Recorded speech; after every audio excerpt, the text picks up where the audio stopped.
இயேசு கிறிஸ்துவின் இனிய நாமத்தில் வாழ்த்துக்கள். இந்த நாளிலும் எரேமியா தீர்க்கதரிசியின் புஸ்தகம் 16வது அதிகாரம் 14ஆம் வசனத்திலிருந்து 21ஆம் வசனம் வரையிலும் நாம் தியானிக்க போகிறோம். 14ஆம் வசனத்திலிருந்து 16ஆம் வசனம் வரையிலும் யூத மக்கள் சிறைபிடிக்கப்படுகிறதற்கு முன்னே அவர்கள் மீண்டும் தங்கள் நாட்டிற்கு திரும்பி வருவதை கர்த்தர் அவர்களுக்கு அறிவித்தார். எகிப்திலிருந்து அவர்களை மீட்டு கொண்டு வந்ததை விட பல நாடுகளிலிருந்து மீண்டும் கொண்டு வருவதை ஆண்டவர் அங்கே உறுதிப்படுத்தினதை நாம் பார்க்க முடியும். 19ஆம் வசனத்திலிருந்து 21ஆம் வசனம் வரையிலும் யூதரல்லாத மற்ற மக்களின் மனம் திரும்புதலை குறித்து இப்பகுதியானது கூறுகிறது. அவர்கள் கர்த்தரிடத்தில் வந்து தங்கள் முன்னோர்கள் தவறான தெய்வங்களை பின்பற்றினார்கள் என்பதை ஒப்புக்கொள்வார்கள். அப்பொழுது கர்த்தர் தம்மை அவர்கள் அறிந்து கொள்ளச் செய்வார் என்று சொல்லி இந்த 2 காரியங்களையும் வெளிப்பாடுகளையும் எரேமியா சொல்லி இந்த அதிகாரத்தை நாம் முடிக்கிறதை பார்க்கிறோம். நாம் ஏசாயா தீர்க்க தரிசன புஸ்தகத்திலே, எரேமியா தீர்க்க தரிசன புஸ்தகத்திலே எல்லாம் பார்க்கிறோம். அவர்களுடைய சிறையிருப்பை பற்றி சொல்லப்படுகிறது. அதற்கு பின்பாக உடனே அவர்கள் மீண்டு வருகிற காரியங்கள், திரும்பி வரக்கூடிய காரியங்கள் அவர்களை குறித்து இங்கே ஏசாயாவும் தீர்க்க தரிசனம் உரைக்கிறார், எரேமியாவும் தீர்க்க தரிசனம் உரைக்கிறார். ஆகவே இந்த யூத ஜனங்களை குறித்த அவர்களுடைய நேற்றைய அழைப்பு அல்லது அவர்களுடைய வாழ்க்கை தேவனோடு கூட எப்படி இருந்தது, இன்றைக்கு அவர்களுடைய காரியங்கள் எப்படி இருக்கிறது, நாளைக்கு எப்படி இருக்கும் என்கிற காரியத்தை நாம் தெளிவாக இந்த வேத பகுதிகளிலே கற்றுக்கொள்ள முடியும். நேற்று அப்படின்னு சொல்லி நாம் எடுத்துக்கொண்டால் யூத மக்களுடைய நிலைமை எப்படி இருந்துச்சுன்னா, அவர்கள் தேவனால தெரிந்து கொள்ளப்பட்ட மக்களாக இருந்தார்கள் என்பதை உபாகமம் 7ஆம் அதிகாரம் 6ஆம் வசனத்திலிருந்து நாம் 8ஆம் வசனம் வரையிலும் தெளிவாக கற்றுக்கொள்ளலாம். நீ உன் தேவனாகிய கர்த்தருக்கு பரிசுத்த ஜனம், பூச்சகரத்தில் உள்ள எல்லா ஜனங்களிலும் உன் தேவனாகிய கர்த்தர் உன்னை தமக்கு தெரிந்து கொண்டார். சகல ஜனங்களிலும் நீங்கள் திரட்சியான ஜனம் என்று கர்த்தர் உங்கள் பெயரில் அன்பு வைத்து உங்களை தெரிந்து கொள்ளவில்லை. நீங்கள் சகல ஜனங்களிலும் கொஞ்சமாய் இருந்தீர்கள்.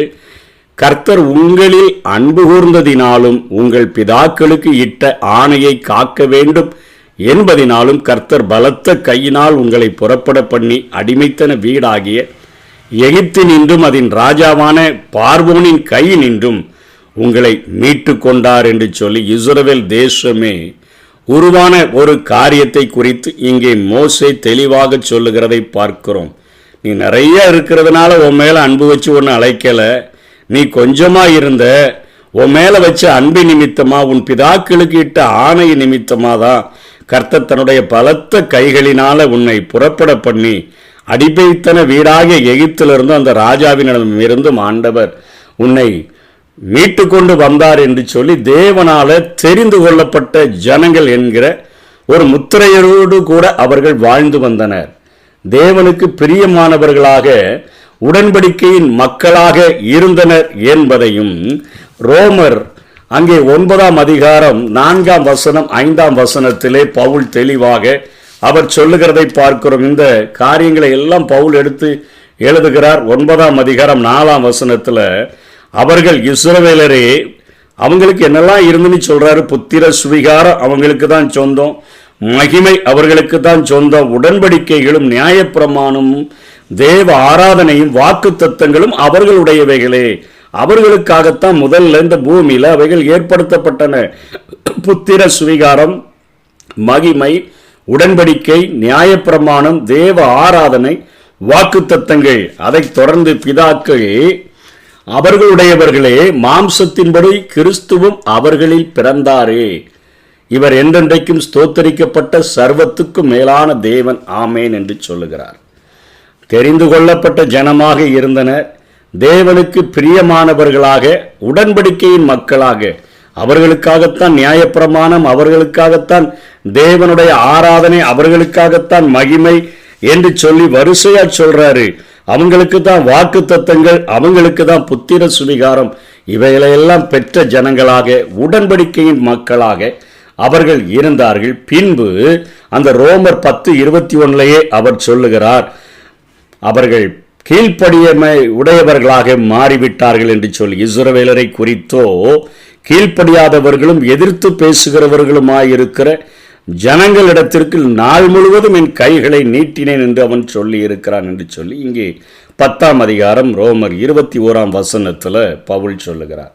தெரிந்து கொள்ளப்பட்ட ஜனங்களாக, உடன்படிக்கையின் ஜனங்களாக இருந்த மக்கள் பின்பு கீழ்ப்படியாமை உடையவர்களாக அவர்கள் மாறிவிட்டார்கள் என்று சொல்லி நேற்றைய நிலைமையை குறித்து வேதம் யூத ஜனங்களை குறித்து தெளிவாக பேசுகிறது. இன்றைக்கு அவர்கள் எப்படி காணப்படுகிறார்கள் அப்படின்னு சொன்னால், சிதறடிக்கப்பட்ட மக்களாக அவர்கள் காணப்படுகிறார்கள். எப்படி? உபாகமம்ல 28வது அதிகாரத்தில் 25வது ஆண்டவர் அவர்களை குறித்து சொல்லுகிறதை பார்க்கிறோம். உன் சத்துருக்களுக்கு முன்பாக நீ முறியடிக்கப்படும்படி கர்த்தர் செய்வாய். அவங்க தவறு பண்ணாங்கன்னா நியாயப்பிரமாணத்துக்கு கீழ்ப்படியாம ஆண்டவருக்கு எதிர்த்து பேசுகிறவர்களாக அவர்கள் காணப்பட்டாங்கன்னா உன் சத்துருக்களுக்கு முன்பாக நீ முறியடிக்கப்படும்படி கர்த்தர் செய்வார். ஒரு வழியாய் அவர்களுக்கு எதிராக புறப்படுவாய், 7 வழியாய் அவர்களுக்கு முன்பாக ஓடி போவாய். நீ பூமியில் உள்ள எல்லா ராஜ்யங்களிலும் சிதறண்டு போவாய். அந்த காரியத்தின்படி தான் இன்றைக்கு அவர்களுடைய நிலைமை காணப்படுகிறது. அதை பவுலும் எடுத்து ரோமர் 11:8-10 வரை சொல்றாரு. அவர்கள் சிதறடிக்கப்பட்டவர்களாக, குருட்டாட்டம் பிடித்தவர்களாக இருக்கிறார்கள். 11ஆம் அதிகாரத்தில் 8ஆம் வசனத்திலிருந்து 10ஆம் வசனம் வரையிலும் கனநித்திரையின் ஆவியையும், காணாதிருக்கிற கண்களையும், கேளாதிருக்கிற காதுகளையும் தேவன் அவர்களுக்கு கொடுத்தார் என்று எழுதியிருக்கிறபடி ஆயிற்று. அன்றியும் அவர்களுடைய பந்தி அவர்களுக்கு சுருக்கும் கண்ணியும் இடறுதலுக்கான கல்லும் பதிலுக்கு பதிலு அளிக்கத்தக்கதுமாக கடவது. காணாதபடிக்கு அவர்களுடைய கண்கள் அந்தகாரப்பட கடவது. அவர்களுடைய முதுகை எப்பொழுதும் குனிய பண்ணும் என்று தாவீதும் சொல்லி இருக்கிறான் என்று சொல்லி இன்றைக்கு அவர்களுடைய நிலைமை சிதறடிக்கப்பட்ட நிலைமையாக, குருட்டாட்டம் பிடித்த ஒரு நிலைமையாக காணப்படுகிறது என்று சொல்லி உபாகமத்தில் ஆண்டவர் கொடுத்த அந்த உடன்படிக்கையின் வாக்குறுதிகளுக்குள்ளேயும் பார்க்கிறோம். இங்கே பவுல் அப்போஸ்தலன் ரோமாபுரிக்கு எழுதும் பொழுதும் இதை குறித்து அவர் எழுதுகிறதை பார்க்கிறோம். நாளைய தினத்தில் யூத ஜனங்களினுடைய நிலைமை எப்படி இருக்கும் என்று சொல்லி கேட்டோன்னு சொன்னால், இங்கே எரேமியா எழுதுகிறார், ஏசாயா எழுதுகிறார், அவர்கள் திரும்ப சேர்க்கப்படுவார்கள் என்கிற காரியம்.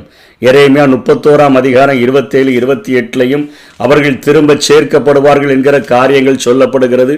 இங்கே ரோமருக்கு எழுதின நிருபத்திலையும் 11ஆம் அதிகாரம் 1ஆம் வசனம் 2ஆம் வசனத்தில் பவுல் தெளிவாக சொல்லுகிறார், இப்படி இருக்க தேவன் தம்முடைய ஜனங்களை தள்ளிவிட்டாரோ என்று கேட்கிறேன். தள்ளிவிடவில்லையே, நானும் ஆபிரகாமின் சந்ததியிலும் பென்யமின் கோத்திரத்திலும் பிறந்த இஸ்ரவேலன். தேவன் தாம் முன்னறிந்து கொண்ட தம்முடைய ஜனங்களை தள்ளிவிடவில்லை.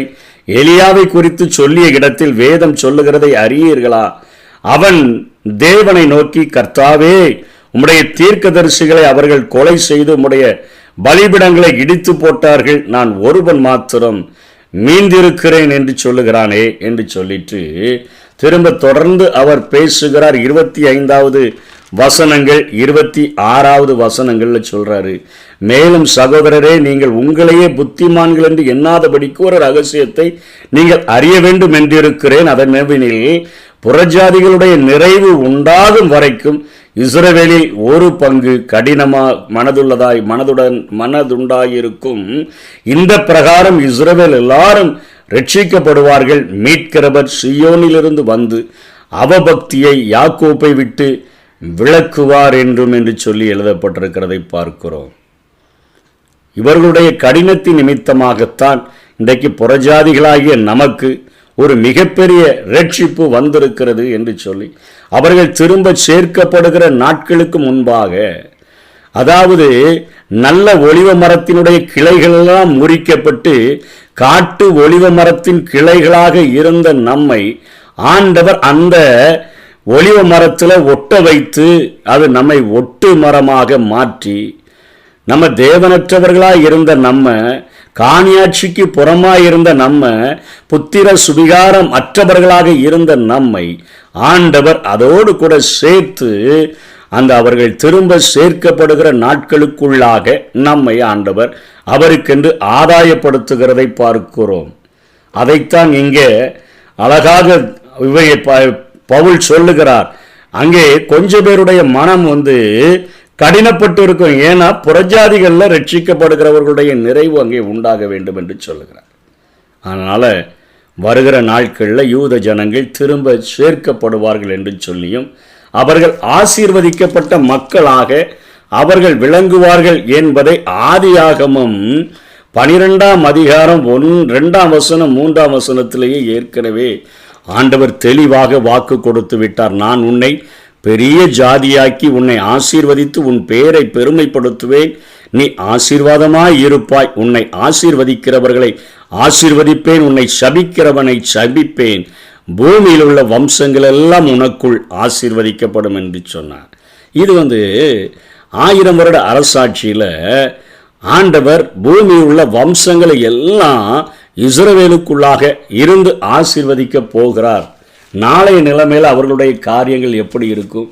திரும்ப சேர்க்கப்படுகிறவர்களாக, ஆசீர்வதிக்கப்பட்ட மக்களாக, நித்திய ஜாதிகளாக அவர்கள் நிலைத்திருப்பார்கள் என்கிற காரியத்தை சொல்லி முடிக்கிறதை பார்க்கிறோம். நித்திய ஜாதியாக ஆண்டவர் அவர்களை ஏற்படுத்தி விடுவார் என்கிற காரியமும் வேதத்திலே சொல்லப்படாமல் இல்லை. எரேமியா 31வது அதிகாரம் 35வது வசனத்தில் எரேமியா சொல்லுகிறார், சூரியனை பகல் வெளிச்சத்துக்காகவும் சந்திர நட்சத்திர நியமங்களை ரா வெளிச்சத்துக்காக கட்டளையிட்டவரும் அலைகள் கொந்தளிக்கத்தக்கதாக சமுத்திரத்தை குலுக்குகிறவரும் சேனைகளின் கர்த்தரினும் நாமம் உள்ளவருமாகிய கர்த்தர் சொல்லுகிறது என்னவென்றால் அப்படின்னு சொல்லிட்டு 37ஆம் வசனத்தில் கர்த்தர் சொல்லுகிறது என்னவென்றால், மேலே இருக்கிற வானங்கள் அளக்கப்படவும் கீழே இருக்கிற பூமியின் அஸ்திபாரங்கள் ஆராயப்படவும் கூடுமானால் நான் இஸ்ரவேல் வம்சத்தார் அனைவரையும் அவர்கள் செய்த எல்லாவற்றின் நிமித்தமும் வெறுத்து விடுவேன் என்று சொல்லிட்டு,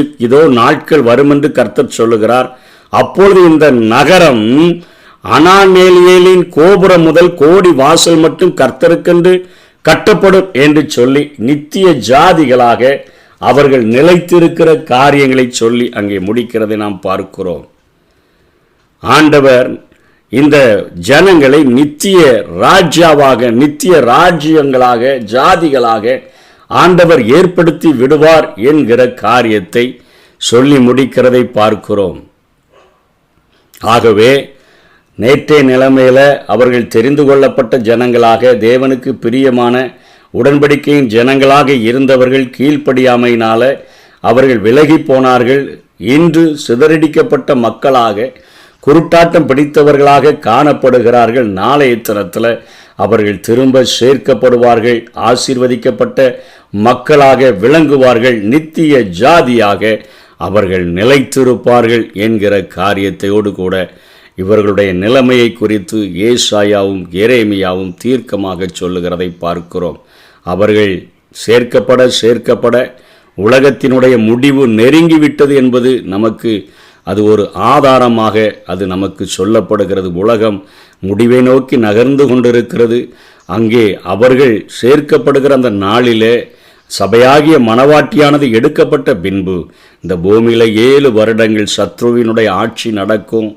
அந்த சத்ருவினுடைய உபத்திரவ காலமும் மகா உபத்திரவ காலமும் பூமியில் தோன்றும். அதற்கு பின்பாக ஆண்டவராகிய இயேசு கிறிஸ்துவினுடைய அந்த 2ஆம் வருகையில் ஆண்டவர் அந்த அர்மகதான் யுத்தத்தில் சாத்தானை பிடிச்சி பாதாளத்தில் அவனை கட்டி வைத்த பின்பு இந்த பூமியில் 1000 ஆண்டு ஆட்சிகளை செய்யும் பொழுது எப்படி ஆதியாகமம் 12ஆம் அதிகாரம் 2ஆம் வசனத்திலையும் 3ஆம் வசனத்திலையும் சொல்லப்பட்டது போல ஆண்டவர் இந்த பூமியில் உள்ள எல்லா ஜனங்களையும் இஸ்ரவேலுக்குள் அவர் ஆசீர்வதிக்கிறவராக, பூமியில் உள்ள சகல ஜனங்களும் உனக்குள் ஆசீர்வதிக்கப்படும் என்று சொல்லி எருசலேமிலிருந்து வேதமும் அங்கே இருந்து அரசாட்சியும் அங்கே உலகம் முழுவதிலும் கடந்து செல்லக்கூடிய ஒரு நாட்கள் அது வெகு சீக்கிரத்தில் அது நமக்கு இருக்கிறது. ஆகவே கொடுக்கப்பட்ட இந்த கிருபையின் காலத்தில் நாம் நிச்சயமாக ஆண்டவருடைய பாதத்தை இறுக பற்றி கொண்டு அவருக்கு பிரியமுள்ளவர்களாக வாழுவோம். கர்த்தர் தாமே நம்மை ஆசீர்வதிப்பாராக. ஆமென். சிறை வாழ்வு மறையும், சீர்வாழ்வு மலரும், சீயோனின் மகிமை திரும்பும், சிறை வாழ்வு மறையும், சீர்வாழ்வு மலரும், சீயோனின் மகிமை திரும்பும்.